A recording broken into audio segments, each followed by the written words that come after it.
All right, Shalom. First, I want to say, call Halayim, La Yahweh, Bahasham, Yahweh Shai, Bahasham, Ruchaha Kwadash. Double honors to the apostles and the elder bishops of Great Millstone who rule and teach well. Shalom to you fellow laborers out there doing the work in truth and in sincerity, especially during these times. Shalom to the few Akwaf that believe as well. A hearty shalom to you other laborers and believers that are scattered throughout the face of the earth, even if you're among the heathen, and even like the heathen who are speckled bird Israelites. To the household of faith, which is the elect, I want to say shalom to you all. And I want to say fair use, fair use. My videos are not monetized, only for literary, commentary, educational purposes. So with that, fair use, fair use.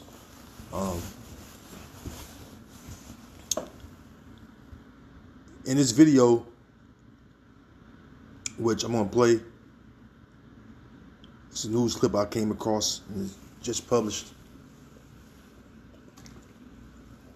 courtesy of KTLA, and it goes into the retirement that people have labored for many years, decades even, older people, and how it's basically going to be wiped away,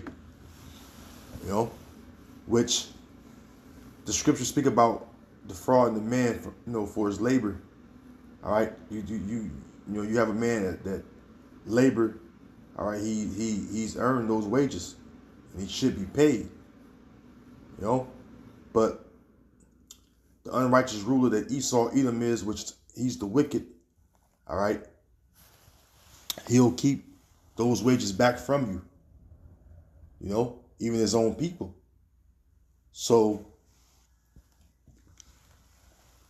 this man is a bloodshedder, as the scriptures call him, for defrauding, people of their wages. And I'm going to prove that. I'm going to bring it out, Lord willing, here in a second. But let's play this clip first. And Lord willing, this video is edifying to the flock, which are the sheep of Yahweh Bashem Yahweh Shai, all right, which is the elect. Okay. So with that, let's get to rolling. And today we are talking about how the world's richest man says saving for retirement is pointless. Les?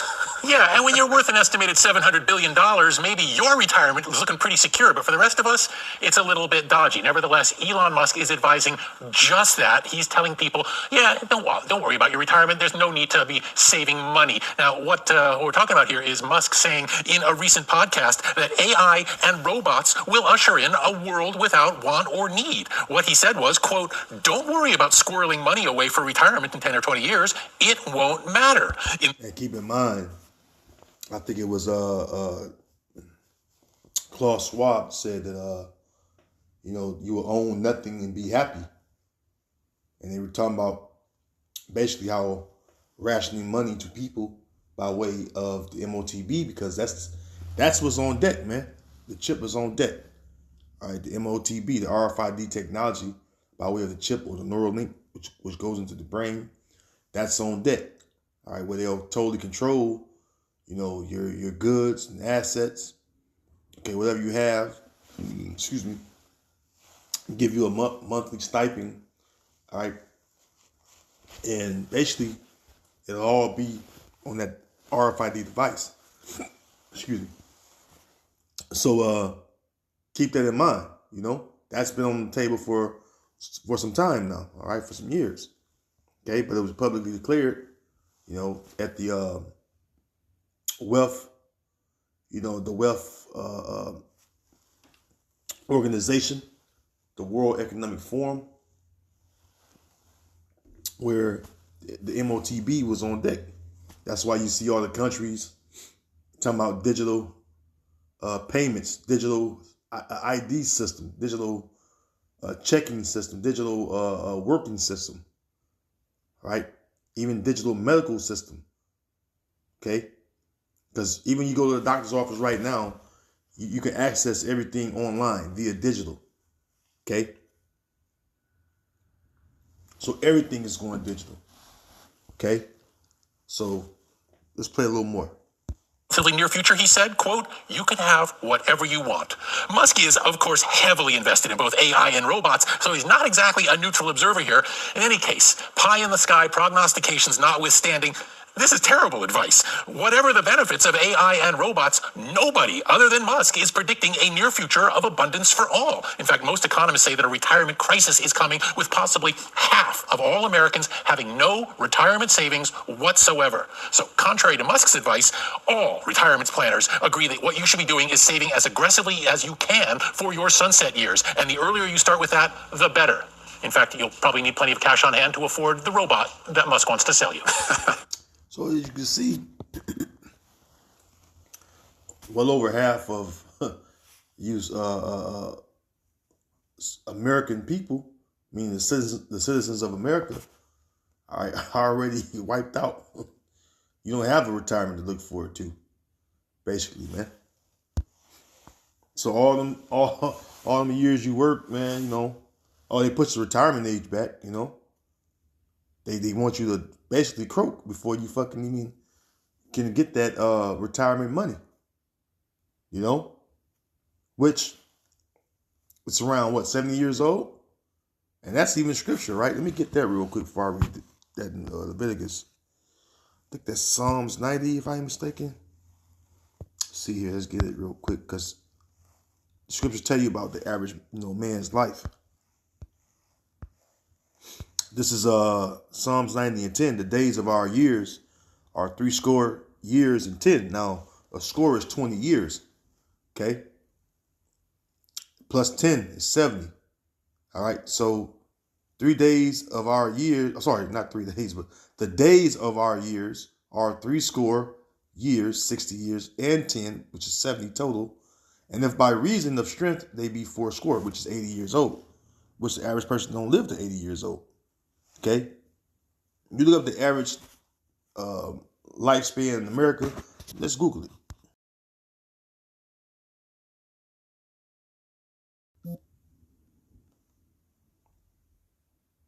Okay, and this is as of 2023. Okay, and that's and this is not including the factoring in of the things that cause you to lose your life early, which is whatever it may be health wise, some pestilence may plague you, and then of course since 2020, a lot of people been dropping dead early, man. Excuse me, because 2020 seen a big dip, as far as the mortality rate. Okay. Let me see something real quick.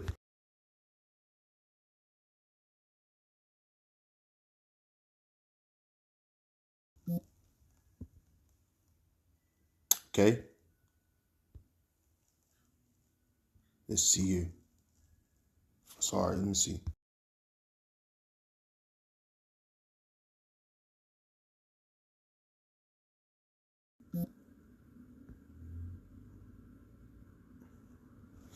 So, top ranking countries, examples. So, these are countries, right, that have the highest lifespan. You can see America is not among the top. And then it says the lowest. So, America, according to this search I just did, America may be somewhere in the middle low. Okay. Let me see if I get the list. All right. Oh, let's see. This is about ranking. See if I can find the U.S. Which Puerto Rico is a part of the U.S. So America ranks 55. Okay, and that's according to this poll. Keep that in mind, because again, they'll skew the numbers. Okay. Excuse me. So the life expectancy, in America or Babylon is really not that high. It should be like in the lower mid 60s. Okay. But that's the point, man. The life expectancy of a person in America is low. All right. contrary to what these numbers show you, man. All right, they would want you to believe that they're higher, but they're not. Okay, so let's go back to Leviticus 19, because when a man works, all right, in this case, man or woman, because men and women work in this society, all right, they're supposed to get paid at the end of the day. All right, this is Leviticus 19 and 13. Thou shalt not defraud thy neighbor, neither rob him. The wages of him that is hired shall not abide with thee all night until the morning.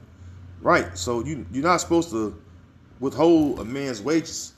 All right, and even within the Constitution, you're supposed to get paid, all right, at the end of the day. But what happens here? They'll keep your wages for a week, 2 weeks, take out all this, exorbitant amount of taxes, put monies towards retirement and all that shit, and you only have access to it when you retire. So that's a way of defrauding you.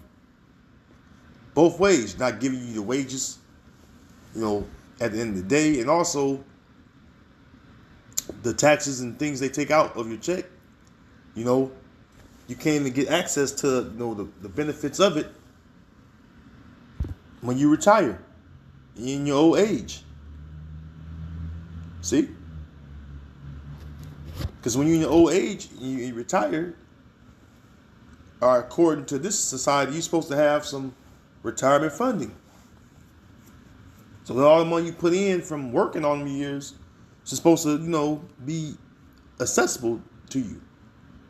You're supposed to have access to it, man. But that shit's going out the window, man. And you look at the workforce today, there's older people that should be retired at home, enjoying their grandchildren. They're working regular jobs, even overtime, some of them.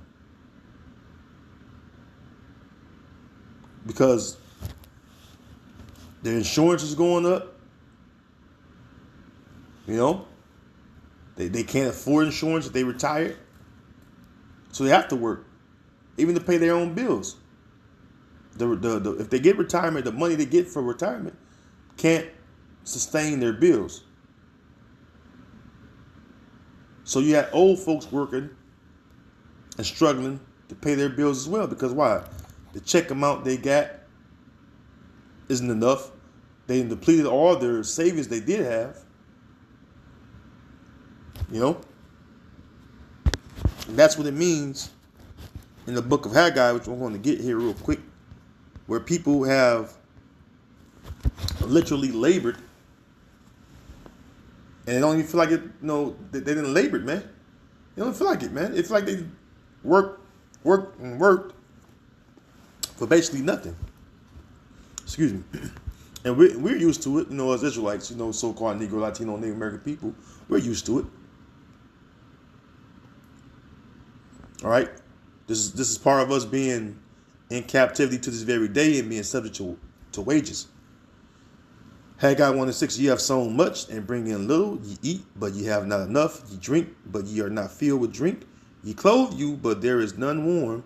And he that earned the wages to put it into a bag with holes. All right, that's how it feels. Like it just come in and go. It's the moment you get it. You look up, damn, I ain't got nothing but a few checkers left. I ain't what I'm going to do with that. I got to try to make it stretch to the next pay period. This is the average American. But again, Jake, we know how this, us Israelites, we know how it feel. But now you have it where even, your own people, Esau, your own Edomite kind is feeling it too.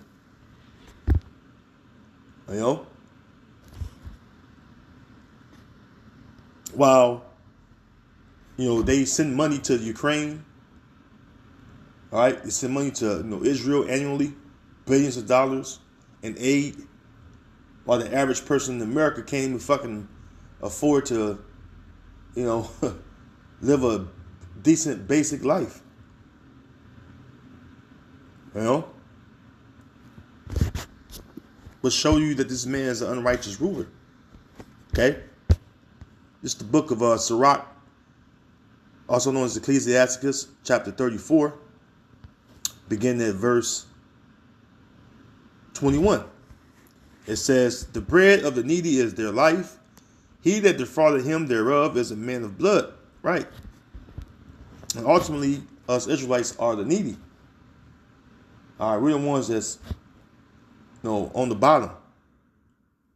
But like I said, hey, Deuteronomy 30:7 is taking hold on you Edomites now. All right? They feeling it. Complaining about losing their jobs, homes, and shit. Because the curses, all right, are starting to take hold on you. Okay? Them curses starting to take a hold on you goddamn Edomites, man. Now you know how I feel to be an Israelite, being oppressed and working hard for nothing. Pretty much. Okay? Verse 22. He that taketh away his neighbor's living slayeth him. And he that defraud the labor of his hire is a blood shedder. And we know Esau is already a blood shedder. And there's nothing to shed blood in his eyes. That's why it says in Ezekiel 35, since thou had not hated blood, blood shall pursue thee, because he find a way to destroy you. Somehow, some way. Even by defrauding you of your wages, even, as I just read. Okay? Because you need money to survive. You need money to buy your different goods and needs. All right. Matter of fact, I'm gonna get some real quick. It's I think it's Ecclesiastes 10.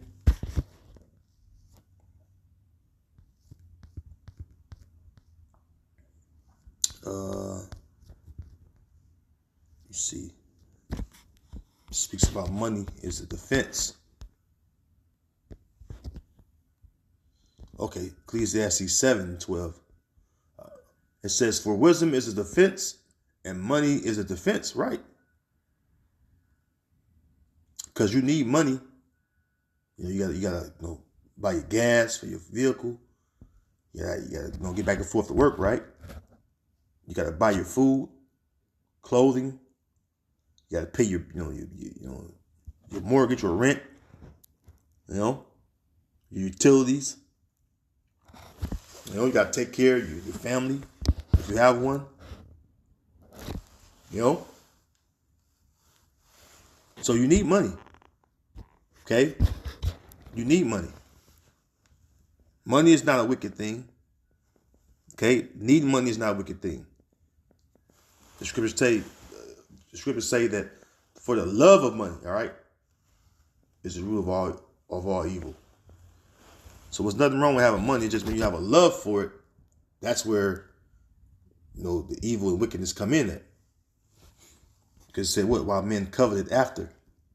Okay? Like Esau, Edom, the so-called white man. He's a prime example of it. Which goes to his blessing to enjoy the fatness of the earth. See? And then you got to wear the elites. Because that's who it really, as far as the blame, that's who it really applies to, man. Because they set this system up to oppress the people while they sit back and fucking enjoy the choicest parts of the lands. Okay? Let's get James 5. The book of James, chapter 5, and verse 1, it says, go to now, ye rich men, weep and howl for your miseries that shall come upon you, right? Because ultimately, the Lord is going to bring forth, destruction into you, man. You read the AMP, it says, come quickly now, you rich who lack true faith and hoard and misuse your resources. Weep and howl over the miseries, the woes, destructions, the judgments that are coming upon you. See? Your wealth has rotted and is ruined, and your fine clothes have become moth-eaten. See? Your gold and silver are corroded, and their corrosion will be a witness against you, and will consume your flesh like fire. Because ultimately, your riches that you got is corrupted. All right, because it says what? Here in the book of Sirach, chapter 10, in verse 8, it says, because of unrighteous dealings, injuries, and riches got by the sea. See? The kingdom is translated from one people to another. And the riches that you've got, it's all through theft, robbery, murder, raping, marauding, all the people, especially us Israelites, man, for this land and all the different lands and different possessions you have. You basically stole it from primarily us Israelites and even the other nations. That's why it says in the book of Job, look at chapter 30 it is, they cry after him as after a thief. Excuse me. Talking about the so-called white man, Esau, because he is the thief of the earth. And what it says about the thief, that the Lord's going to bring forth their fire into the house of the thief. By way of what? Raining thermonuclear missiles on his house. And even the chariots going to take place in that.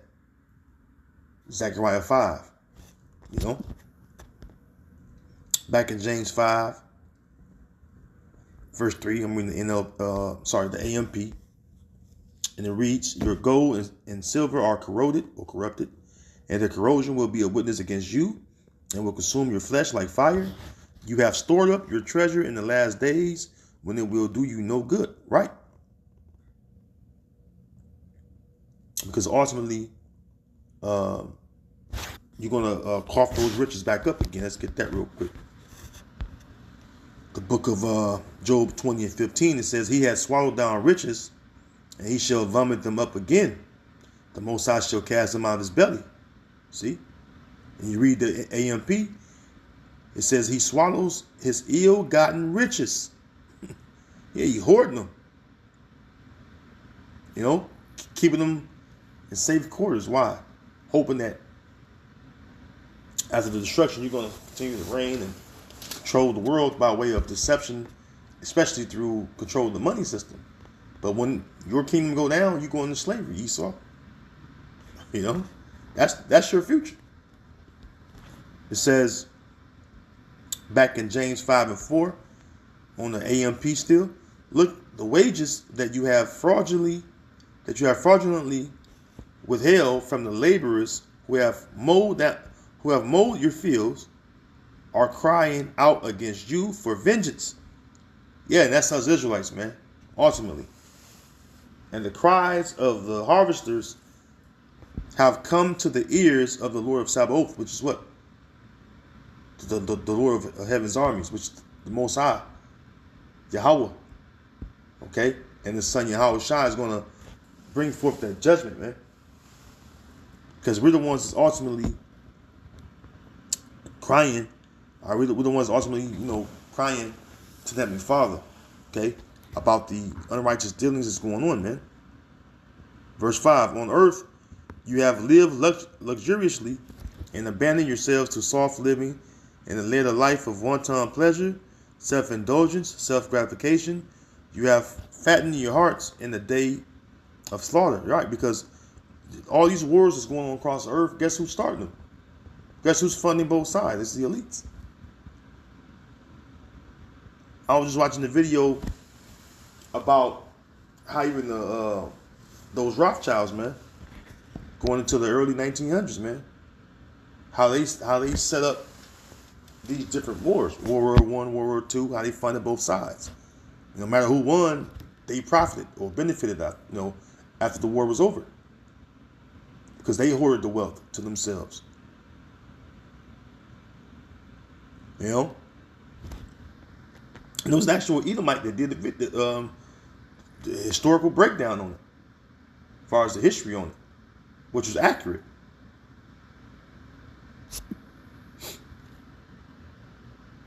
Let's go here.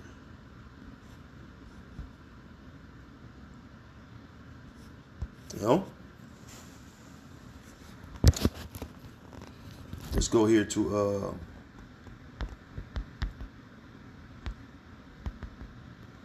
yeah, because man, ultimately, the average person, they know who the wicked elite are. You know? They know who the wicked elites are. They know about the Illuminati on the left-hand side. Let's see.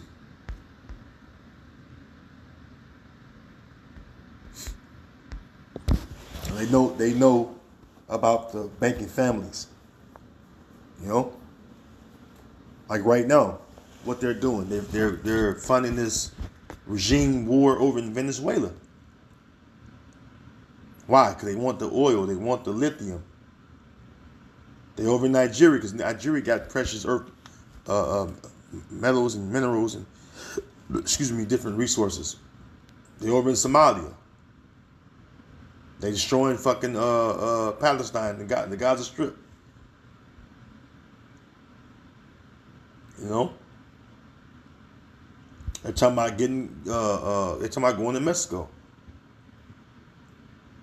So he's right now, this man is stealing wealth and resources before our very eyes. Before the face of the whole inhabited earth, man. The whole world's watching this man rape, rob, and murder for the resources of another people. That's another way of them doing unrighteous dealings, man. You know? This is why the judgment is going to come for Esau. It's going to be so righteous. Because it's all befitting, all right, for a wicked man, as far as the judgment is going to come for him. He earned this judgment, basically, okay? Job 20, start up a little bit.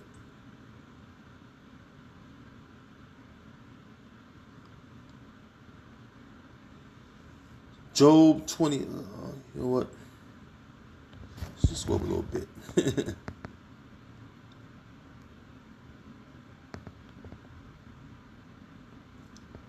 Job 20, now I'll start at 18. And jump down a little bit. Job 20:18. That which he labored for shall he restore, and shall not swallow it down. I just read, the other scriptures about how you're gonna vomit up those riches, man. It says, that which he labored for shall he restore, and shall not swallow it down. According to his substance shall the restitution be, and he shall not rejoice therein. Right. Now, what is restitution? Let's look at restitution.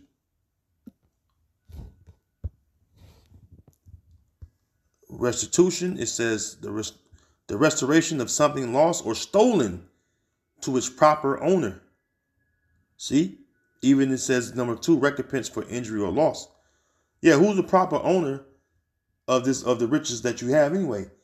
Primarily us Israelites, because the world was made for. It's fucking ours, man. It's the Israelites, man. The world was made for the sake of the Israelites to enjoy.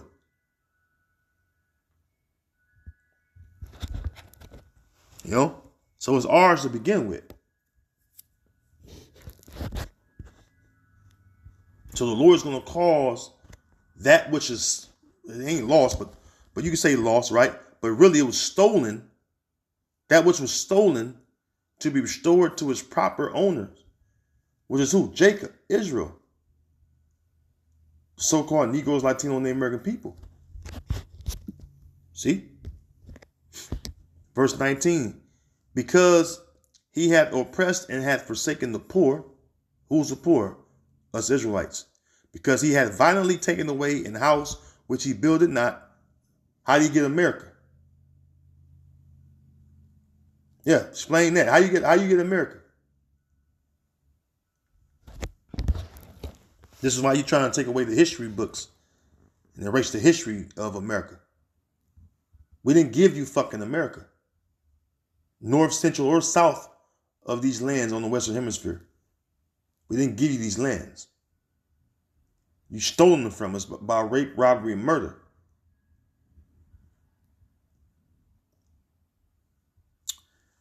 Verse 20, surely he shall not feel quietness in his belly. He shall not save of that which he desired. Right, because ultimately the Lord is going to discomfort you. Okay? By what? Destroying you, bringing up evil upon you, destroying your kingdom, destroying your society, and also putting you in slavery under us. You won't have no fucking comfort in slavery. Your guys going to catch hell every fucking day, 6 days a week. And the Sabbath is the only time you're going to have any kind of rest. But you won't be comforted because guess what? We're going to be thinking about your ass for 24 hours. Waiting on the Sabbath to go down. Waiting to pounce on your ass. So the Lord going to put his fury and anger in us to recompense you for all the wickedness and heinous atrocities that you committed against us. And ultimately, this is why you're afraid.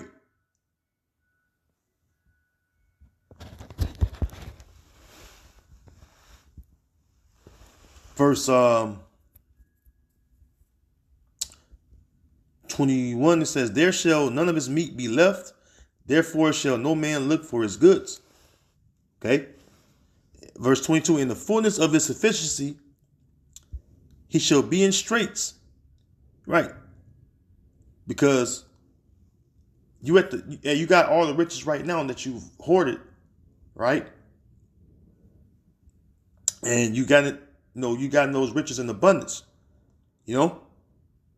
But guess what? The judgment of the Lord is upon you. All right, the judgment of the Lord is at hand. All right, as far as the judgment that he's going to render to the wicked, man. The judgment that he's going to render to the wicked is going to be so great that the whole world is going to witness it, man. Which is that thermonuclear destruction, man. All right, and hardcore slavery. Okay? It says, every hand of the wicked shall come upon him. Now, you look up the word wicked in this particular verse. The Hebrew word there is aimal. It says laborer, sufferer. Yeah, who's the ones that suffer? It's us. We're the main laborers. Hey, Israelites are the main laborers. You so-called blacks, you so-called Hispanics, and so-called Native Americans, you're the main laborers, man. Okay? So all the hand of the laborers are going to come upon him. Verse 23. When he is about to fill his belly, the Most High shall cast the fury of his wrath upon him and shall rain it upon him while he is eating. Right. And that goes into what? You trying to complete your New World Order agenda, man. The Lord's going to cast his fury upon you by burning you with fire as far as your kingdom, your rulership, man. He's going to dethrone you. And that's the time that's at hand, man. That's all this shit going on. Judgment is coming, man. So with that, all praise and glory be unto Yahweh, Bahashem, Yahweh Shai, Bahashem, Ruach HaKodesh. Shalom to the Lord's elect, and I'll see you next time, Lord willing. Shalom.